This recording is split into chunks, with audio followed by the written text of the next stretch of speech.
What's up everybody, welcome back to another video, and welcome to part 2 of the breakdown series for A Christmas Medley, where we're going to be diving into the actual mock-up and the arrangement of the medley and just seeing how everything works together.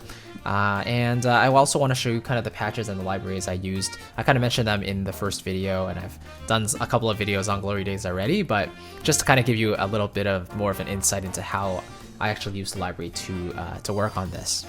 So let me first of all open up the patch or the contact instance here.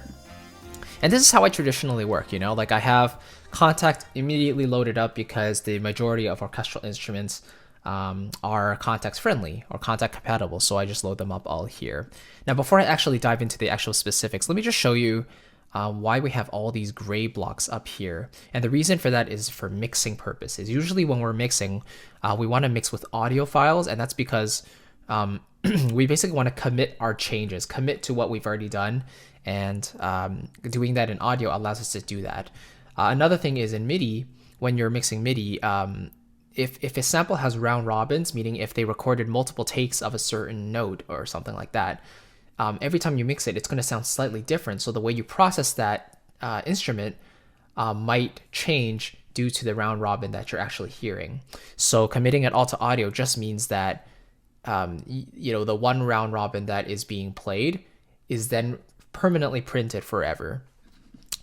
Just a little small note there. Hopefully that made sense. So anyway, you can see here the template is pretty faithful to the actual score that I showed in part 1. So I have all of the 13 horns, the trumpets, you know, trumpet. So trumpet 1 is down here. This is the only MIDI track that I haven't printed to audio. And the reason for that is because the sound actually seems to degrade and goes into kind of like a mono field. And so we don't really get as nice of a sound there.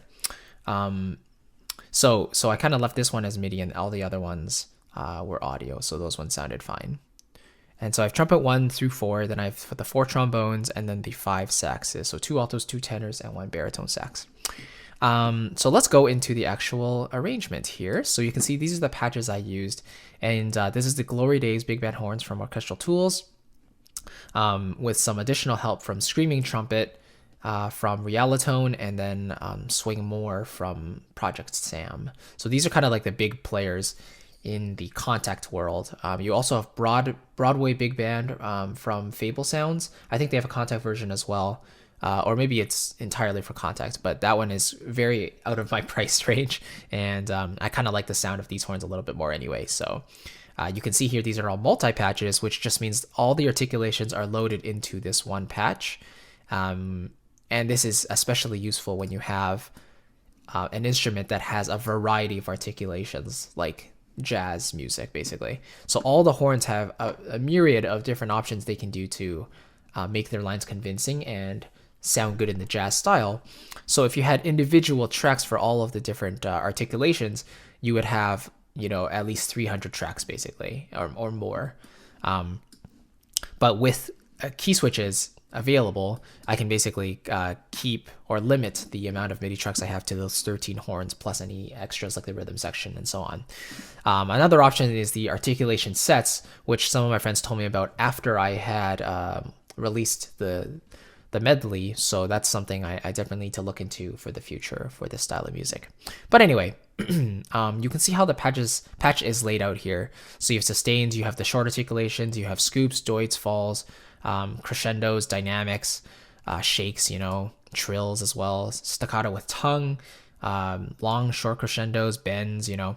So there's a good variety of articulations here. And if you really spend enough time with the library, you should find that everything is relatively consistent, all you know, through all the patches here. So yeah, the reason I used Screaming Trumpet on top is some of those higher notes, Glory Days has no problem playing those, but I wanted that extra bit of cut through the mix. So Screaming Trumpet being a more of a physical instrument, it has a very like cutting tone. Oops.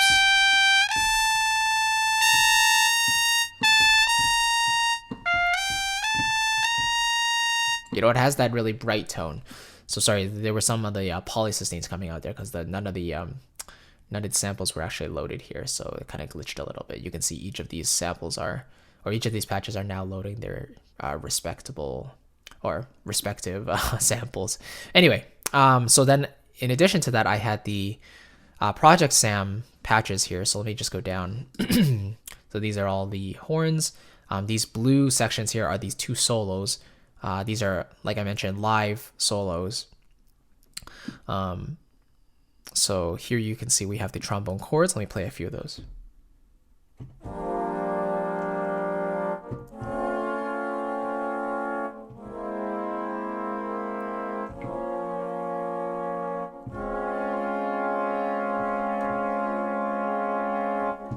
Just a really nice sound in there.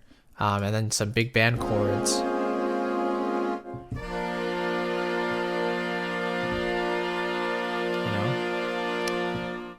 So stuck a little bit. So the benefits to having these chords recorded as an ensemble is that you get the interplay of all the different notes being recorded together in the same room. They're all interacting together. So that type of sound you can't really get by layering individual instruments all together to simulate an ensemble sound. However, most people can't tell the difference. I personally, a live setting definitely sounds very nice and lively and very unique. But, just for Mockup purposes, Glory Days does a wonderful job, in my opinion. So I layered in a bit of these chords here. Let me show you what they sound like. So I have the drum solo. So on their own, they sound like this. You can hear that they sound kind of choppy, but I deliberately wanted a choppier sound because before, without it, it sounded too smooth. So I didn't really hear the intention in the rising chromatic line.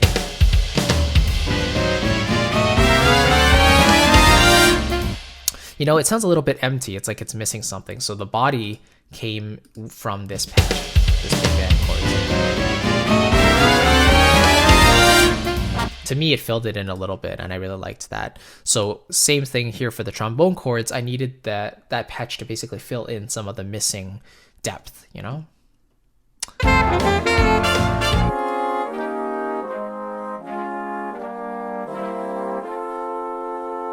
me play it again now that the samples are loaded.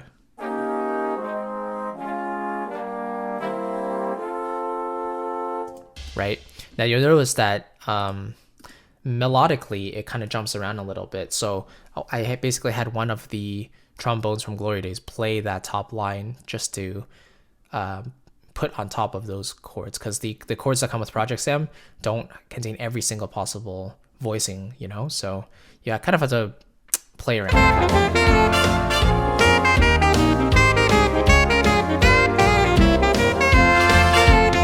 Just like that. Now this little mute we're hearing is the trumpet mute. It's a solo tone mute that comes with Glory Days, and by itself it sounds really nice.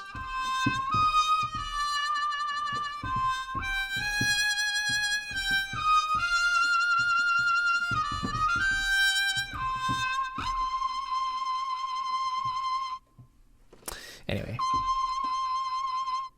yeah.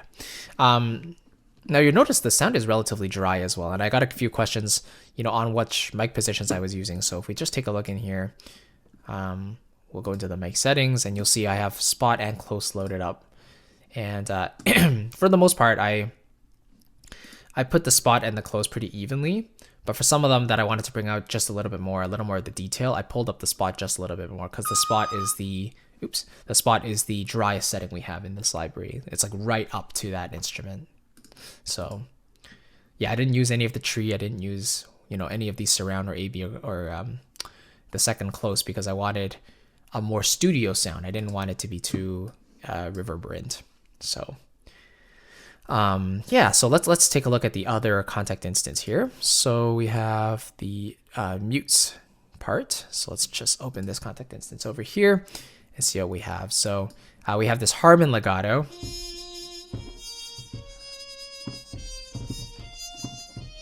When you see this red kind of thing showing up, it just means that the samples are being loaded as I play them.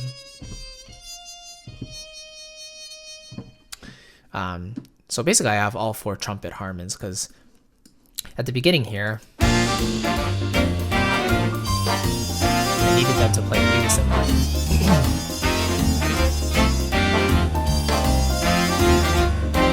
Now, some of you might be asking, well, why don't you just use one trumpet, like trumpet 1, and just layer it 4 times? Well, first of all, if it's basically the same sample layered over and over again, you get something what's called phasing. So basically, the sound waves kind of cancel each other out, and you get this very weird buzzy sound. When you have 4 different players who are playing the same note, it's impossible for two different people to play one note the exact same way. So just the nature of having 4 different instruments and 4 different players causes the layered sounds to sound unique and more like an ensemble without any phasing, we call it. So.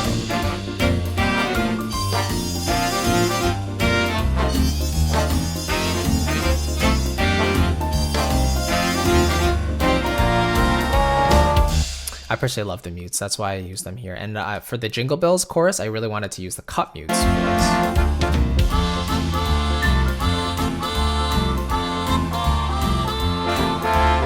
we'll just go into here. You can see key switching happening.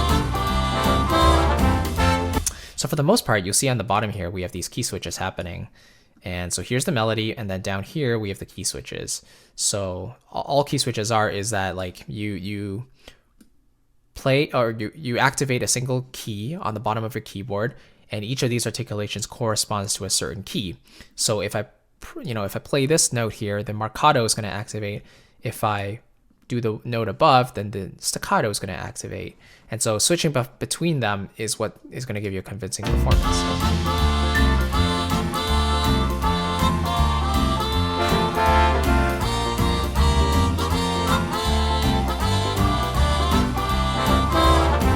So you'll see I just alternating between staccato and marcato because some of them I wanted a shorter attack and with a shorter note value versus a longer one with the marcato.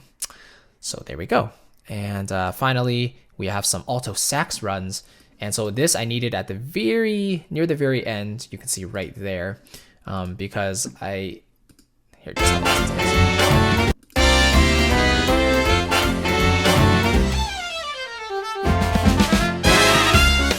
Now, if I just play, let me see if you see that they're basically just very short notes, but if I play them quickly, then essentially you're getting this legato effect, true legato connecting these notes together, so it sounds like it's a fast run being played by the saxophone. So it's pretty cool, and I wanted this kind of improvisatory feel to this little scale run. And then the trombones respond by ascending with their kind of runs. So that's kind of what I wanted there. And a couple little other patches just to sweeten things up. I needed an extra falls patch for the trombone. And then here's the solo tone legato I just showed you. So I think the solo tone mute only comes with the legato and sustains, actually. Let's just take a look here. So you have the instruments, we have the horns, single, and it only belongs to trumpet 4. So see, yeah, we have legato, sustains without vibrato, and then sustains with vibrato. So, and then you could also do legato without, let me see, the legato without vibrato.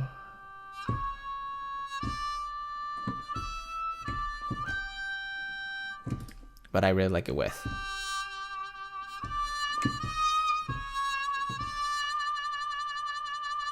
Just gorgeous sound. And you also get these solo tone mutes in the trombones as well. So I think all three trombones have solo tone. Bass trombone does not. Yeah, and that's pretty much it. Like in terms of the mock-up, it's basically the core instruments, the 13 horns, and then some little extras to glue it together. The mutes I needed a separate instance for, and then a couple other things, like I said, to glue it together. And then here I have extra available MIDI channels in case I actually do need other instruments. So here I dedicated this contact instance to the rhythm section, and you'll see here I have 2 identical bass lines. For one of them, I decided to go with an acoustic bass, and the other one I decided to go with a Fender bass or an electric bass. I layered those on top of each other to give a nice, robust low end. So the double bass and the Fender bass are both from Swing, from Project Sam. So the acoustic bass. And and the Fender bass. This one doesn't have legato function. Okay. Jazz drum loops, we got a bunch of these, you know. So swing comes with a bunch of these, and then this is the kit actually by itself, which I wanted there. This from Swing More, they have the actual drum kit without brushes.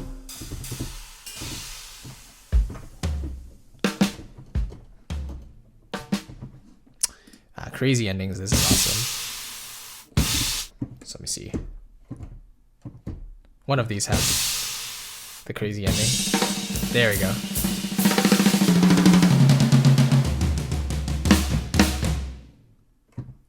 And so I think this is the one that I used for the ending there.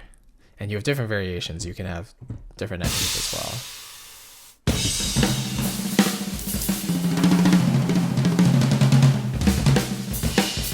So it's just awesome stuff.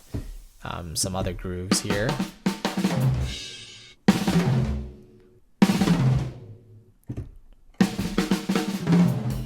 You see what I mean, right? Like you could just play around with that. And lacing together these drum performances is what's going to create a really realistic result. And just studying, you know, big band music and music that we just like, that's, you know, it really influences our arranging style. Piano, I use Cine Piano from Cine Samples, no surprise. I started by using the piano in Swing or Swing More, I think. But I didn't think it had enough meat to it, so I just ended up using one of my piano libraries here. And then a strum guitar on the offbeats to give a little bit of a syncopated feel, like 1 and 2 and 3 and 4 and.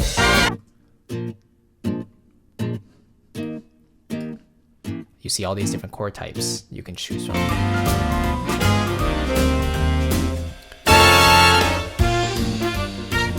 Now for the majority of the drum sound, I did end up using Easy Drummer's Easy X, Big Band Easy X. Really nice meaty sound, and it was recorded at Capitol Records, I believe. So it sounds great, and I just had to do a tiny bit of EQing just to get the upper frequencies to come out, take a little bit of the low end. You know, it was a little heavy for me. And then I layered that in with a bit of the drum tree library from Premier Sound Factory. You can see I turned the volume down. I just wanted a little bit of extra meat to the sound, so. And I went with a modern jazz preset in that case, a very clean and open kit sound. The great thing about this library, I've said it before, but it's a very mix-ready sound, so you won't really have to fiddle too much with the settings. You can load it up and play, and you're good to go. Okay. And that's pretty much it. And then I have some sleigh bells at the very end. They're kind of hard to hear, but I just wanted to throw in a bit of a Christmassy feel anyway.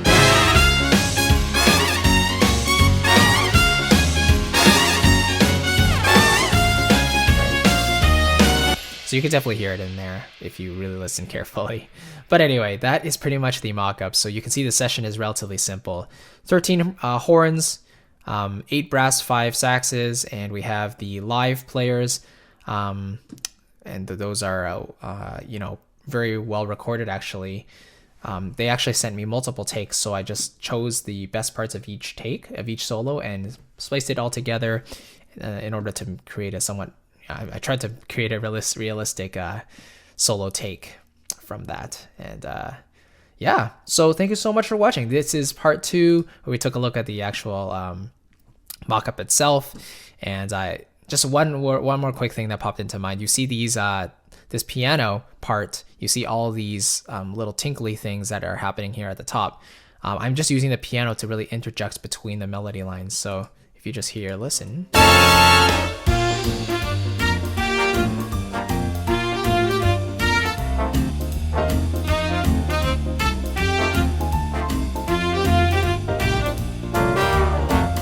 And I didn't really think of this until like near to the end of it, because I was focusing on the individual instruments pretty hard. So it sounded a little bit empty to me. And I was like, what could I use to fill it in a little more? And then the answer was the piano, because the piano can do a ton of stuff, right? It can do fills, it can comp, it can do like basically everything. So piano is essential. And when you're arranging the horns, just make sure you give opportunity for the rest of the band to interact as well. Super important. But yeah, I think one of the main learning things one of the main things I learned from doing this chart is what not to include. So Jason Goldman, he is a fantastic arranger, and when we were doing this chart, he basically went through and told me what was needed and what wasn't needed. And those things I didn't need, he asked me a really important question, and I was like, what will be missing if you actually take this out? If the rhythm section is carrying the bulk of the foundation, do you really need all 3 horn sections playing all the time? And obviously you don't. So that's something I learned, and hopefully it's gonna get easier and all that the more I do this. And yeah, that's pretty much it. So thank you so much for watching. I appreciate it, and be sure to come back for part 3 where we'll talk about the mixing and the processing. I think you'll be pleasantly surprised when you see how much I actually did here. So thank you so much for watching. Be sure to check out the actual performance of the medley, the full mock-up. Have a listen to that. And yeah, the score is again available for purchase in the description box below in case you wanted to download the whole thing and follow along. So thank you so much for watching. I will see you in the next part, and until then, have a great day. Bye bye.